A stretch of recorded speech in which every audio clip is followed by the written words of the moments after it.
Có tài thì còn được gần mẹ gần cha, còn không đủ lực thì buộc phải bôn ba xứ người. Đó là một sự thật nghe qua tưởng chua chát nhưng rất đời. Không phải ai rời quê cũng vì tham vọng lớn. Nhiều người đi chỉ vì ở lại không có đường sống.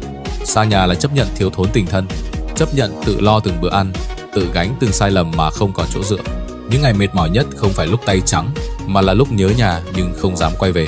Chính những tháng năm lăn lộn ấy mới rèn nên bản lĩnh, mới buộc con người phải lớn lên nhanh hơn. Và rồi đến một ngày, khi đủ vững vàng để đứng thẳng trên đôi chân mình, họ mới hiểu rằng quãng đời bôn ba ấy không phải là thiệt thòi, mà là cái giá phải trả để đổi lấy năng lực, tự do và một tương lai khác cho chính mình.